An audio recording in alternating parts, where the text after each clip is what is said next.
Sunday afternoon வீக்கெண்டுனாலே cleaning process தான். அது பூஜை வேலை, வீட்டு வேலை, அந்த மாவு அரைக்கிறது அப்படி இப்படின்னு சொல்லிட்டு பூஜை வேலை மட்டும் இன்றைக்கி நான் தொடலை. நெக்ஸ்ட் வீக் பார்த்துக்கலான்னு சொல்லிட்டு விட்டுட்டேன்.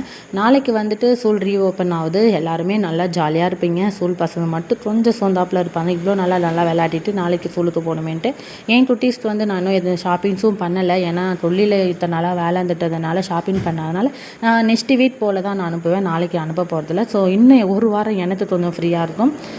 இந்த ஆயில் வைக்கிற இடத்துலலாம் ரொம்ப டஸ்ட்டாக இருந்தது. அந்த டிஷ்யூ பேப்பர் ரொம்பவே ஆயிலாக இருந்தது. அது எல்லாத்தையும் ரிமூவ் பண்ணிட்டு க்ளீன் பண்ணி வச்சேன். இது வந்து தோசை தீத்துறது 1,00,000 வாங்கினேன். அது நான் வந்து அந்த துணி மட்டும் வீணாயிடும். அதை மட்டும் எடுத்துகிட்டு நான் அந்த வேறு ஒரு துணி போட்டு சுற்றி யூஸ் பண்ணியிருப்பேன். மாவையும் ஃப்ரிட்ஜில் ஒரு வாளி ஃபுல்லாக அரைச்சி வச்சுட்டேன். ஒரு வாரத்துக்கு தேவையான அளவுக்கு கிச்சனையும் ஃபுல்லாக க்ளீன் பண்ணிவிட்டு தம்பிக்கு முடி வெட்டணும். ஸோ அதனால் சலூனுக்கு கிளம்பி போயாச்சு. அவனுக்கு முடி வெட்டிட்டு அதுக்கப்புறம் இன்றைக்கி வந்துட்டு சஷ்டி முருகர் இன்றைக்கி உதந்த நாள் தான். ஸோ அவருக்கு வந்துட்டு இன்றைக்கி நம்ம பாத்திரமா இருந்தால் செட் ஆகாது. பூஜை வேலையெல்லாம் பண்ணாதனால பழைய பூவை மட்டும் எடுத்துட்டேன். நேற்று வராடிட்டு பூஜை பண்ணி இந்த பூவெல்லாம் கொஞ்சம் நல்லாவே இருந்தது. ஸோ அதனால் நான் நல்ல நேரத்தை தொடவே இல்லை. முருகருக்கு மட்டும் இன்றைக்கி விளக்கு போட்டுட்டேன். வீடியோ பிடிச்சிருந்தா ஃபாலோ பண்ணிவிட்டு லைக் போடுங்க. இன்றைக்கான டே எனக்கு இப்படி தான் போச்சு. நாளைக்கு வீடியோவில் பார்க்கலாம்.